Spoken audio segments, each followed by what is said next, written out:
Hello student, last video में हमने frock का जो भी डेवलपमेंट है उस डेवलपमेंट के बारे में बात की थी। नाउ हम इस वीडियो के अंदर we are talking about the gastrulation in the reptile, birds and mammals. इन तीनों में जो भी गैस्ट्रुलेशन है उसके बारे में हम आज बात करने वाले। So gastrulation process in the reptile, birds and mammal. Gastrulation के बारे में हम आज बात करने वाले हैं। अगर बात करें reptiles, that reptiles are the common ancestor for the birds और मैमल। बर्ड्स के लिए और मैमल के लिए रेप्टाइल जो है, that reptiles are common ancestor. इन सब की क्लीवेज प्रोसेस जो है वो अलग अलग है, but they show similarity in the process of gastrulation. Reptile, birds और मैमल्स की क्लीवेज प्रोसेस भले ही अलग अलग हो, but they are showing similarity और they are having same gastrulation process. ठीक है, so now we are talking about the gastrulation.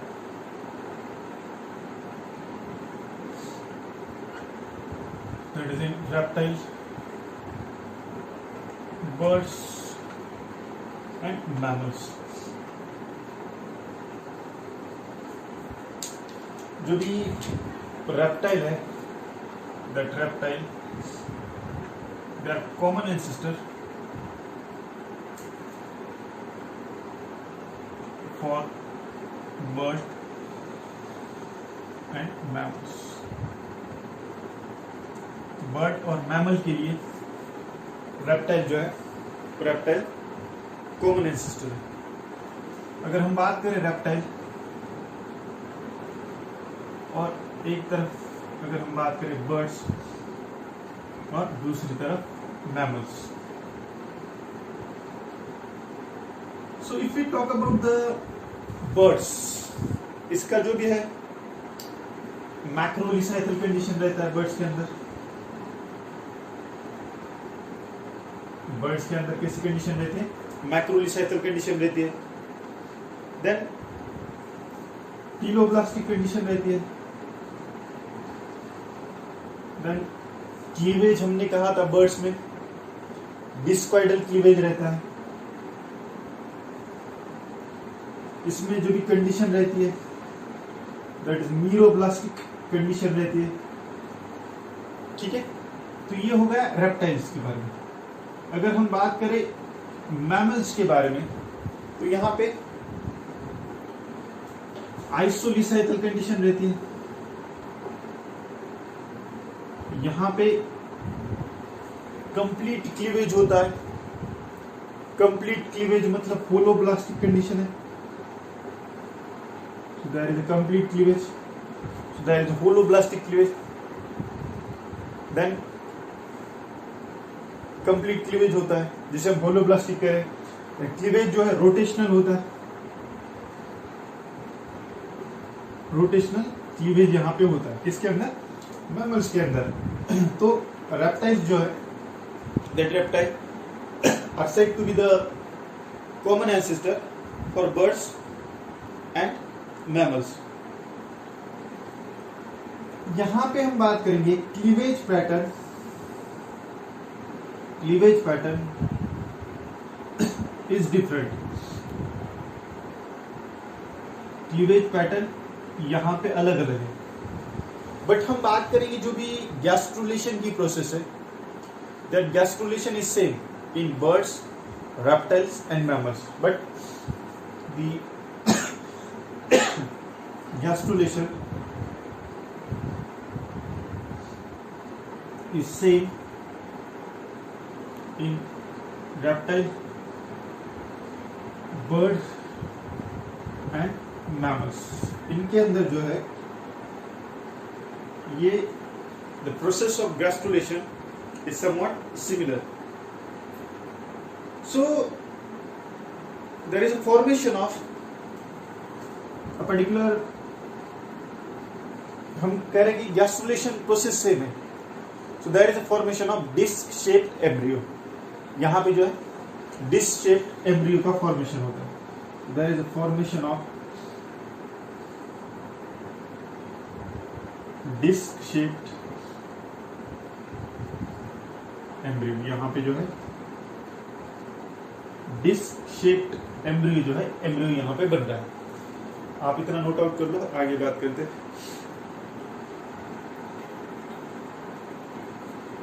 सुना,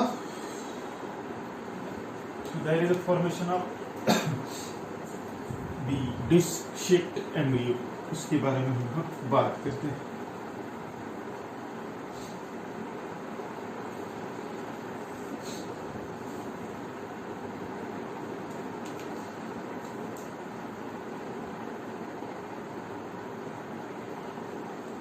somewhat like कंडीशन आ रही है यहाँ पे, या कुछ इसको थोड़ा सा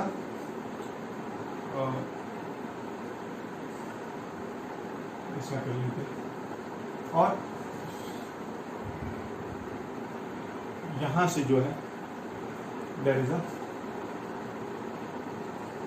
ऐसा यहाँ पे स्ट्रक्चर बन रहा है।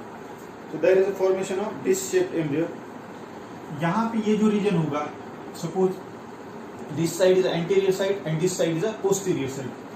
ये जो होगी एंटीरियर साइड और ये जो है पोस्टीरियर साइड जो है यहाँ पे प्रेजेंट है। अब यहाँ पे ये जो है, ये हमने यहाँ पे निकाला है, this is a disc shaped embryo. ये जो है that embryo, they are the disc shaped embryo. ये जो रीजन है पर्टिकुलरली, ये रीजन एपीब्लास्ट है। ये जो रीजन है that region is a hypoblast. एक यहाँ पे एपीब्लास्ट होता है और ये इधर का जो रीजन है दैट इज हाइपोब्लास्ट।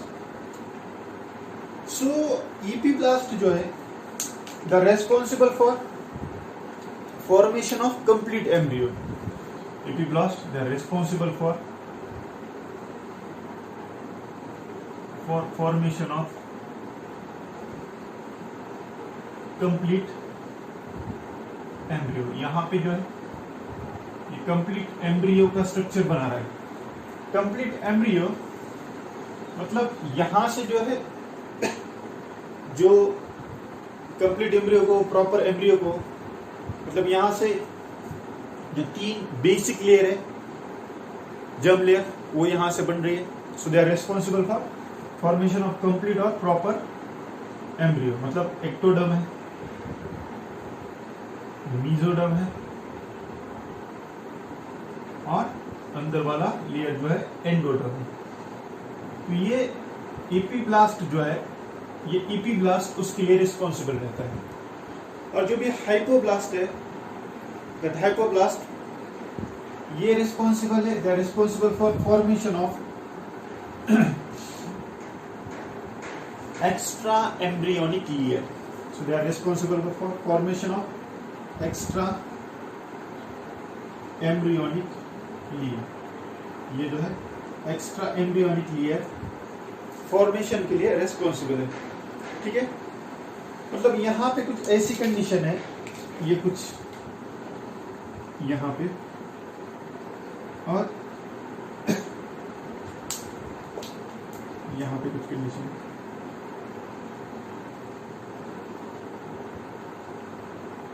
कुछ ऐसी कंडीशन है यहाँ पे। अब यहाँ पे ये जो है, इसके अंदर ये यॉक प्रेजेंट है। ठीक है, और जो भी लोअर लेयर होगा, ये lower layer that is hypoblast. ये हाइपोब्लास्ट जो है दैट इज लोअर लेयर। और ये जो ऊपर का लेयर होगा, इस ऊपर के लेयर को हमने क्या कहा, एपीब्लास्ट कहा। और हाइपोब्लास्ट किसके लिए रिस्पॉन्सिबल है? तो they are responsible for formation of extra embryonic layer. जो भी एक्स्ट्रा एम्ब्रियोनिक लेयर होगी, उस एक्स्ट्रा एम्ब्रियोनिक लेयर के लिए ये एपीब्लास्ट काम कर रहा है। अगर हम बात करें यहाँ पे, इतना आप नोट आउट कर लो,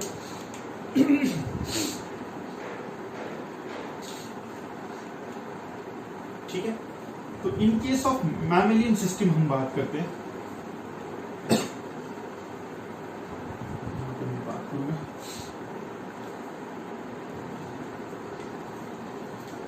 इन case of mammalian system,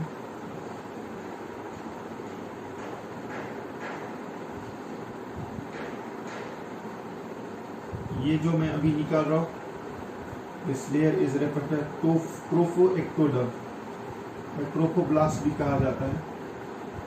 that layer is called as trophectoderm.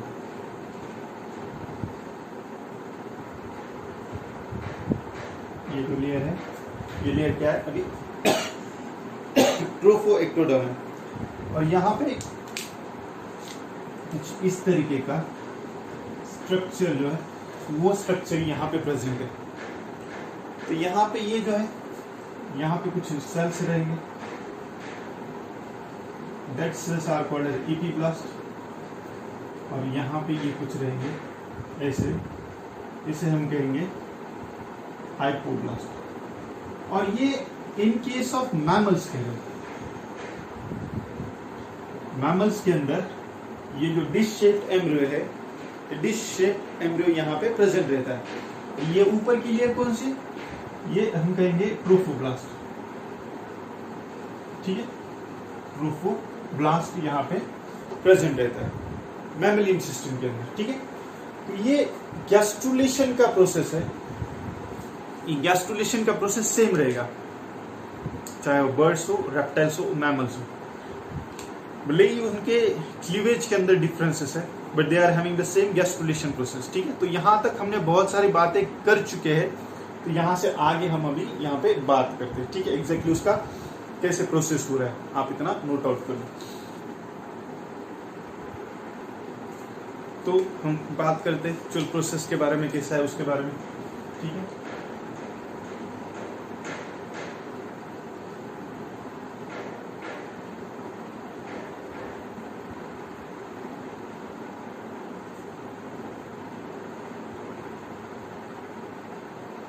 यहाँ पे there is a dish shaped embryo, और यहाँ पे जो है there is a concerting a group of cells, and that group of cells are, या पहले उससे ये जो रीजन, ये पोस्टीरियर साइड, ठीक है, ये जो साइड है, ये सॉरी ये पोस्टीरियर नहीं हो सकती, ये एंटीरियर साइड है, ये पोस्टीरियर साइड है। ठीक है, ये ऊपर वाला एंटीरियर साइड, नीचे वाला पोस्टीरियर साइड, ये जो है ये डोर्सल साइड है, और ये जो है ये वेंट्रल साइड है। ठीक है, तो एंटीरियर, पोस्टीरियर, डोर्सल और वेंट्रल। यहाँ पे इसके अंदर this is a place, and that place are called as a Hensen node. ये जो है that place is called as a Hensen node. So a group of concerting cells that is present here in a Hensen node. और Hensen node है the property of primary organizer region that is present in the Hensen node. मतलब it behave as a primary organiser. Primary organiser क्या होता है, इससे पहले भी हम बात कर चुके हैं। सो हैंसन नोड के अंदर बहुत सारे ग्रुप ऑफ सेल्स होते हैं, and the property of primary organizer region that is present in the Hensen node. और Hensen node it is equivalent to the Spearman organizer region. Hansen node, it is equivalent to the Spearman organizer region, or it is also equal to the dorsal lip in Drosophila. तो जो भी Hansen node है, ये sorry dorsal lip in amphibian, dorsal lip it is equivalent to the Spearman organizer region. Hensen node it is equivalent to the dorsal lip, जो हमने कहा था dorsal lip इन amphibian. तो इसके सिमिलर है। और प्राइमरी ऑर्गेनाइजर रीजन की जो भी प्रॉपर्टी है, the property of primary organizer region is present in Hensen node. Hensen node के अंदर जो भी प्रॉपर्टी है प्राइमरी ऑर्गेनाइजर रीजन की, वो प्रेजेंट है। ठीक है, सो हैंसन नोड के अंदर अब हम बात करते हैं यहाँ पे, there is a high accumulation of beta catenin. Hensen node के अंदर there is a high accumulation of beta catenin. जो हमने कहा था, हमने ऑलरेडी बात की इसके बारे में, जो भी डॉर्सल लीफ है तो वहां पे बीटा कैटेनिन प्रेजेंट रहता है। So which provide it act as a, मतलब यहाँ पे बीटा कैटेनिन है, which provide it act as a primary organizer. So which provide it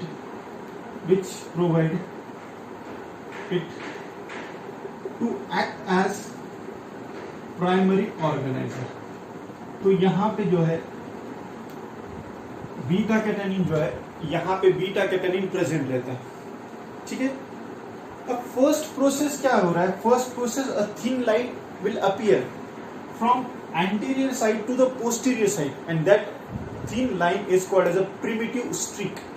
So first process, the thin line will appear from the anterior side to the posterior side. First process में क्या हो रहा है? So there is a particular thin line will appear from the anterior side to posterior side. और ये जो particularly thin line है, that thin line is called as a primitive streak. So in the first process, a thin line will appear from the anterior side to posterior side. और ये जो thin line है, that thin line is referred to as primitive streak. और बाद में यहाँ पे क्या हो रहा है? There is a movement of group, movement of cells हो रहा है. और यहाँ पे ये जो thin line है, मैं यहाँ पे निकालता हूँ, आप दूसरा डायग्राम निकालो. फर्स्ट हम कह रहे कि there is a thin line will appear from the anterior region to the posterior region or from the Hansen node to the posterior region and that thin line is referred to as primitive streak. अब वहां पे क्या हो रहा है? So there is a primitive group. ये तो primitive streak बन गया. आप दूसरा निकालेंगे. यहाँ पे जो है primitive streak की वजह से एक दूसरा आ रहा है वहां पे due to the movement of cells. So there is a primitive group. यहाँ से जो है यहां से कुछ ऐसा, तो there is a primitive group. Primitive streak पहले ये थीन लाइन थी, ठीक है. इस थीन लाइन का बाद में there is a appearance of primitive group. यहां पे क्या होगा ये? So there is a primitive group.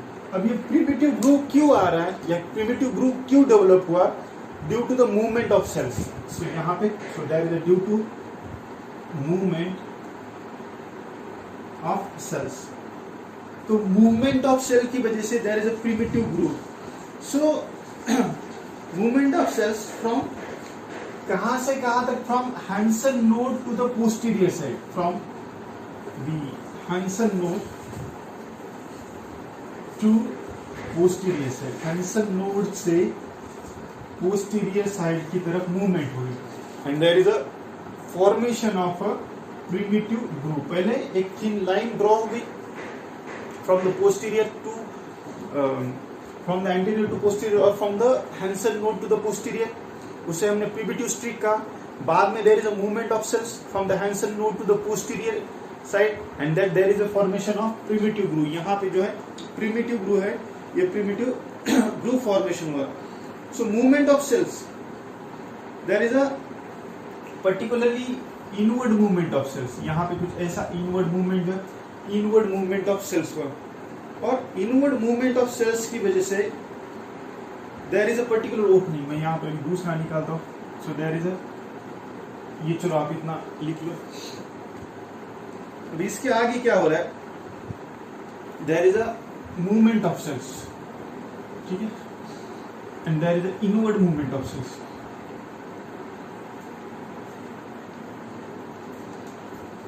यहाँ पे जो है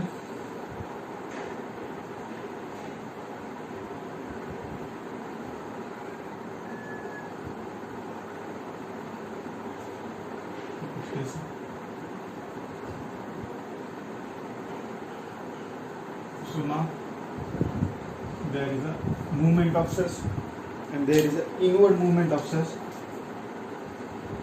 and there is an opening called as a blastopore opening. So there is a inward movement of cells, और यहाँ पे ओपनिंग बन जाएगी, that opening are called as a blastopore opening.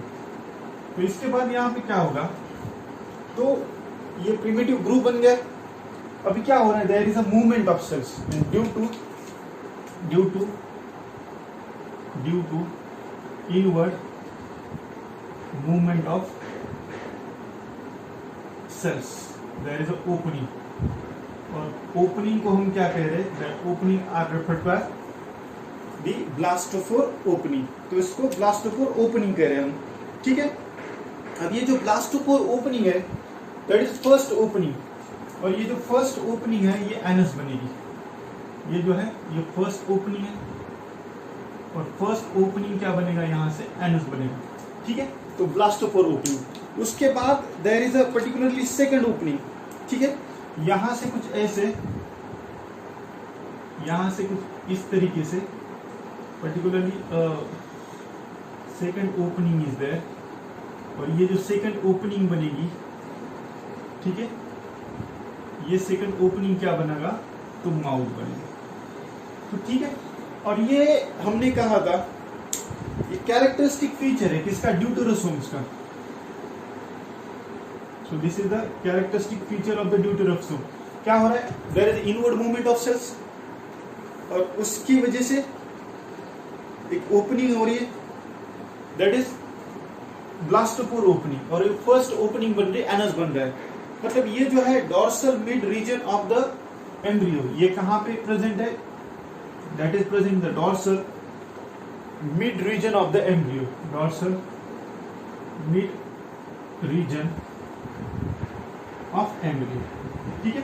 ये फर्स्ट ओपनिंग बन रही है, and that opening is called as the blastopore opening. और जो भी सेकंड ओपनिंग है जिसे माउथ कह रहे हैं, that is present in the anterior ventral side. ये जो एंटीरियर वेंट्रल साइड है, it is present at anterior ventral side को ये प्रेजेंट है यहाँ पे।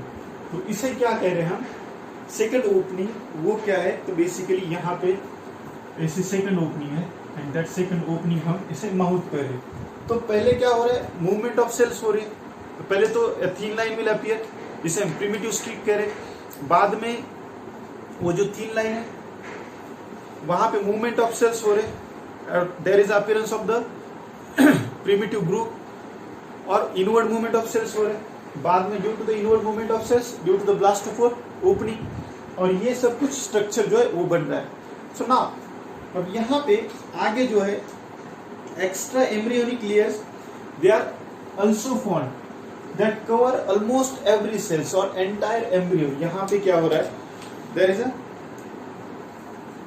extra embryonic layer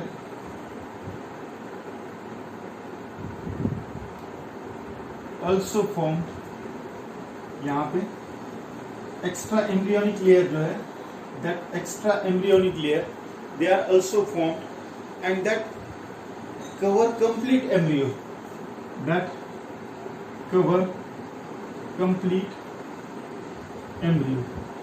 और जो भी extra embryonic layer है जो कि कंप्लीट एम्ब्रियो को कवर कर रही है, that is called as amnion, that is called amnion, ठीक है। तो हम अब ये सब प्रोसेस हो रहा है, इसका कंप्लीट स्ट्रक्चर देखते हैं कि कैसा हो रहा है और आगे चल के कैसे इसकी डेवलपमेंट हो रही है, कैसा पूरा गैस्ट्रुलेशन का प्रोसेस है वो पर है, मतलब कैसा एक्टोडर्म, मेसोडर्म, एंडोडर्म क्या क्या बना रहे, कौन सा लेयर वहां पे आ रहा है, ठीक है। तो उसके बारे में बात करते हैं, आप इतना नोट आउट कर लो।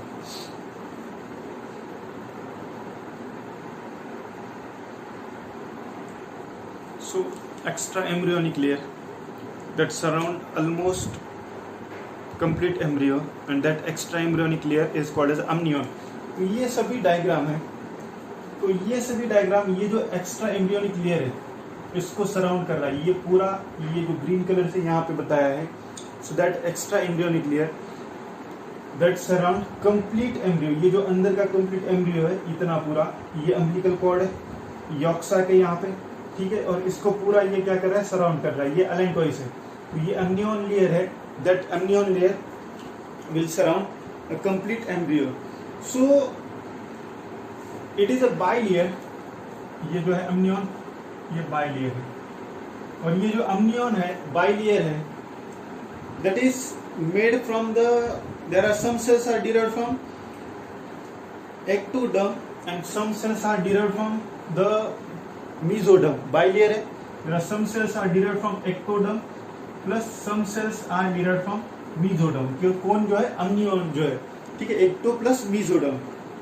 देन दूसरा allantois है, ये जो allantois है, there are some cells are derived from endoderm and there are some cells are derived from mesoderm. ठीक है, कौन तो allantois. ठीक है, यॉर्क सैक जो है, yolk sac there are some cells derived from mesoderm, sorry endoderm plus some cells are derived from mesodermal origin. जो yolk sac है वहां पे यॉर्क सैक. ठीक है, देन यहाँ पे ये जो स्ट्रक्चर है ये अम्बिलिकल कॉर्ड का स्ट्रक्चर है.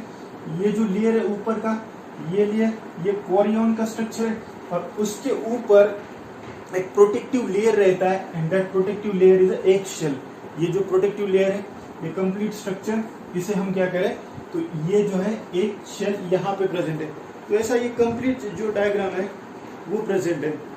ठीक है, एक शेल मतलब हम ऐसा कह सकते हैं कि जो फर्टिलाइजेशन एनवेलप है या मोर एक्यूरेटली जोना पेलुसिडा है. तो एक शेल जो है दैट इज जोना पेलुसिडा, ये जो है that is the fertilization envelope. यहाँ पे जो है ये फर्टिलाइजेशन एनवेलप यहाँ पे प्रेजेंट है और इसके अंदर ये सब ऐसा भरा हुआ है. ठीक है, ये कंप्लीट एम्ब्रियो जो है मतलब गैस्ट्रुलेशन का प्रोसेस हो चुका है, हो रहा है और ये ऐसा कुछ डेवलपमेंट जो है ये डेवलपमेंट हो चुका है. ठीक है, यहाँ पे ये पर्टिकुलर लेयर है अम्नियोन है, वो पूरा एम्ब्रियो को कवर कर रहा है. ये allantois है, यहाँ पे यॉर्क सैक है, यहाँ पे ये जो है अम्बिलिकल कॉर्ड जो है ये अम्बिलिकल कॉर्ड इसके अंदर प्रेजेंट है. ये ऊपर का लेयर कोरियन है और कंप्लीट उसको एक को सपोर्ट कर रहा है, सराउंड कर रहा है, दैट इज एक शेल है. ठीक है, तो ये कंप्लीट स्ट्रक्चर यहाँ पे प्रेजेंट है. आप इतना नोट आउट कर लो, हम आगे बात कर लेते हैं.